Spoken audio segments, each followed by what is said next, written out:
All right, Mr. Richardson, I just have a question for the school board. I'm wondering, this is my classroom. I have a rather large classroom compared to the other classrooms in our building, but I have 28 desks in here right now. If we go back 5 days a week, I'll have 30 or 32 with the kids coming back from virtual. This is the middle seat of the back row of my classroom. This is their view of the board. So I'm just wondering, when we ordered this $5 million worth of plexiglass, did we have a classroom of 28 desks set up to where school board members could sit in them and see what this was really going to be like? Because I'm still trying to figure out how, in between my classes, am I supposed to disinfect, how I'm supposed to hear my students when they're in the back of the room wearing a mask behind the Okay, so I am obviously not a scientist, but apparently neither are most scientists at this point. This is going to be a bit of a long, you see the little video I put before it? That was just a little thing going on about the concerns of a teacher regarding students returning to school. Now I know a lot of different, each state has their own scenario about how children return to school from online learning, which to me is a complete waste of time. They do not have the wherewithal or the attention span to do this. Let me get this. Oh, a little. Anyway, that's a different effect. But anyway, what I'm saying is, but they are supposed to be at school for up to 8 hours a day with a face covering over them, which inhibits their attention spans. There's studies on this. You can look this up. It's psychologically damaging. It also inhibits their oxygen and attention span because they're not getting the proper oxygen into their body. Anyway, but what I am going to talk about too is there's a little clip I'm going to show here after about not mortality rates or mortality reporting, but I'm going to report, well, in the video it's a doctor and she brilliantly talks about not loss of life but loss of years, which is the most important thing you need to take into aspect here. So here's that video where she breaks down actual loss of life in years. Another essential factor to take into account when considering excess mortality is not just the number of deaths, but the age at which the deaths occurred. From this, public health physicians can calculate years of life lost. It can be used to determine how much premature mortality there has been due to a specific cause of death. It gives greater weight to younger deaths. For example, if life expectancy is 80 years and there is a death of a 30-year-old, then this would be 50 years of life lost. A death of a 79-and-a-half-year-old would be 6 months of life lost. This is then summed up with all of the other premature deaths in that population, and a years of life lost rate can be calculated, for example, per 100,000 people. We can see the terrible impact things such as road traffic fatalities have on years of life lost, because most of the time the victims are not expected to be anywhere near the end of their life. But what about COVID-19? Even if we accept that the excess deaths are all caused by COVID-19, and don't worry, I'll get onto that in a minute, are we seeing a huge increase in years of life lost? Even as far back as April, Dr. Klaus Puschel, head of Hamburg Forensic Medicine, told the Hamburger Abendblatt that the so-called COVID-19 fatalities he examined all had such serious pre-existing conditions that even if this sounds harsh, they would all have died in the course of this year. John Ioannidis has done a recent analysis suggesting that while some analysts have calculated around 1 year of life lost for each COVID case, this number is likely to come down further as all comorbidities are taken into account. And remember, this is based on the premise that they are actually all COVID cases, which remains highly questionable. Another time we might see excess deaths without years of life lost is following several years of mild winters, where the elderly population builds and then a catch-up year when these older than expected people die. Following periods of excess deaths in the elderly, we may see a subsequent reduction in mortality rates, which is known as the harvesting effect. Of course, this all raises serious concerns about lockdowns. If we are not seeing significant years of life lost from a virus, then what is the point of these policies? Okay, so there was that video. See, is it brilliant? Because, it's not... What's basically being said is that these people who did die of the novel coronavirus were probably going to die that year anyway. This is something we know. It affects the elderly over proportionately. Like people are overly affected by systemic racism. Well, they're overrepresented by this, should I say. It's almost like the coronavirus is an ageist virus. But anyway, what I want to show you here is, this is the fact sheet for recipients and caregivers of the Emergency Use Authorization, EAU, of the Moderna COVID-19 two-shotter jab. Okay, and it says what is COVID-19, and it says it's an offshoot. This type of coronavirus has not been seen before, really. Okay, but if you look here, what is the Moderna COVID vaccine right here? And I'm going to read it verbatim. I'm not going to show it up because I just don't have them type of video skills. But I will read it to you. It says the Moderna COVID vaccine is an unapproved vaccine that may prevent COVID-19. There is no FDA-approved vaccine to prevent COVID-19. Why? Because they've never isolated COVID-19. They have no idea basically what's going on. So, what else we got here? Was the Moderna vaccine, has it ever been used before? This is right there in the insert from them.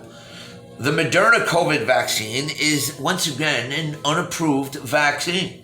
In clinical trials, approximately 15,000 individuals 18 and above have received at least one dose of the Moderna COVID vaccine. What are the benefits of the Moderna COVID vaccine? It says, in an ongoing clinical trial, the vaccine has shown to prevent COVID-19. Shown. For how long? The duration of protection against COVID-19 is unknown. So it may prevent it for 3 months, 3 years, 3 days, or 3 hours. Who knows? It says it right here. They don't know. What's in it? That's the best part. There's nothing about coronavirus being actually in the vaccine. You know how you get you get your measles and it's got a small percentage of the measles virus in it, or the chicken pox, or the mumps, or rubella, whatever. It's got a tiny thing in it, so your cells activate. Now, this is a whole other animal.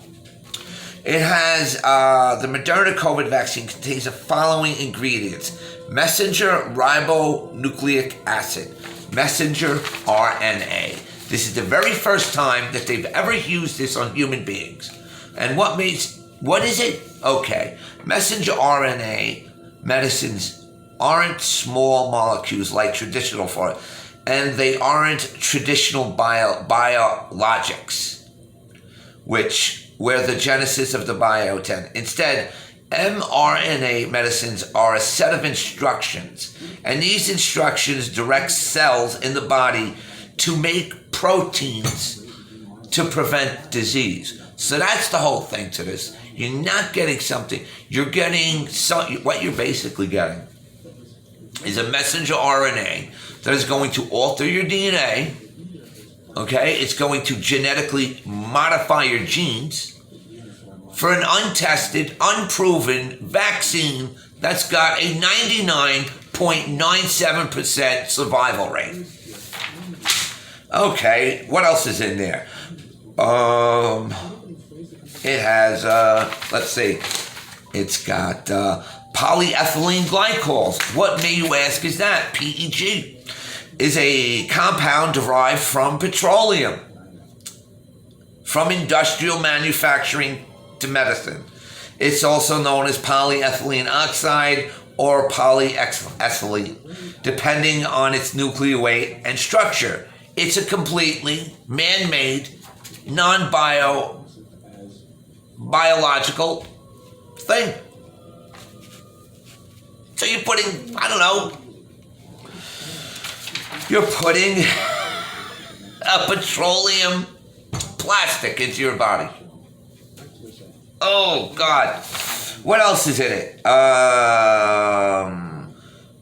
Trimethamine hydrochloride. Hydrochloride. I don't think that's too good. But what that is, that's a proton acceptor cell penetrator. So that opens up and it penetrates. So they use that to penetrate your cell. They put the plastic petroleum in there to keep it, I don't know, open. And then the mRNA alters your DNA. So let that sink in. Really. I'm like perplexed. 99.97% of this video.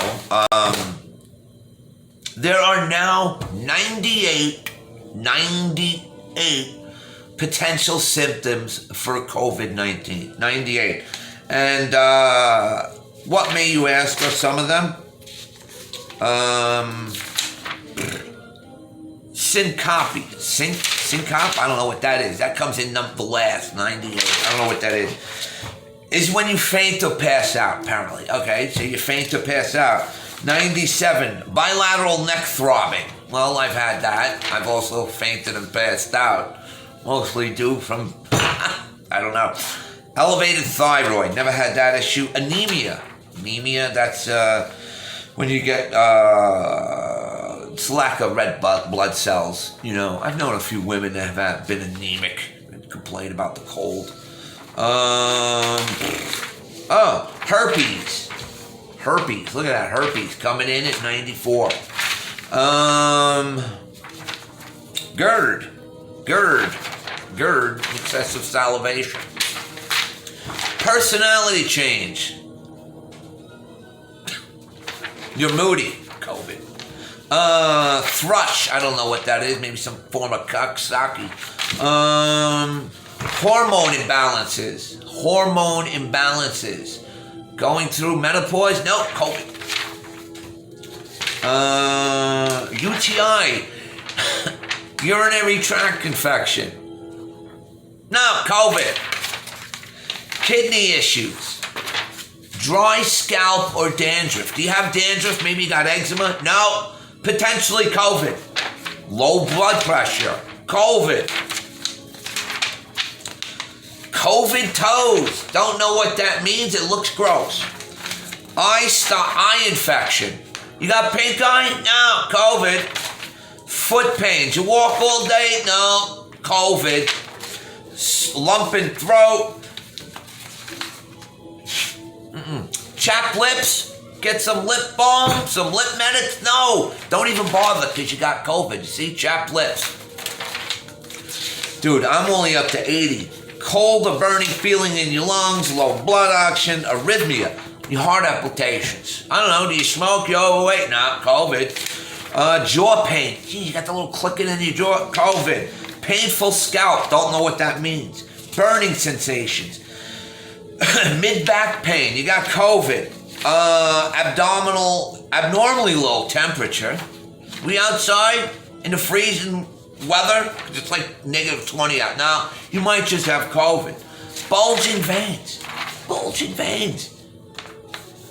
Can you imagine? This happens to a lot of I've seen older people have this for years. Not COVID. Hand or wrist pain. Carpal tunnel? No, it's COVID. What else we got here? Dude, I don't even know. Spikes in blood pressure. Did you have too much salt? Did you cut yourself? Are you going through an emotional situation? Are you fucking scared? No, COVID. Kidney pain. Kidney stones? No, COVID. Brain pressure. Headache? No, COVID. Whatever. What else we got here? Feeling of burning skin. Bone aches in extremities. Are you just getting old? No, you got COVID. Hot blood rush. Once again, going back to the menopause. No, COVID. Phantom smells. Chills but no fever. You're cold, put a sweater on. No, you got COVID. That was a sweater. Swollen hands or feet, heat intolerant. You're fat? No, you got COVID. Dry or peeling skin, eczema? No, you think I'm kidding? Dry or peeling skin? No, COVID. Dry throat? You talking, yelling too much? No, COVID. Don't drink water. You got COVID. Post-nasal drip. You got a runny nose? No, COVID. Weight loss? COVID. Weight gain? COVID. Feeling irritable? Are you just having a bad day? No, you probably have COVID. Think I'm kidding? You think I'm kidding?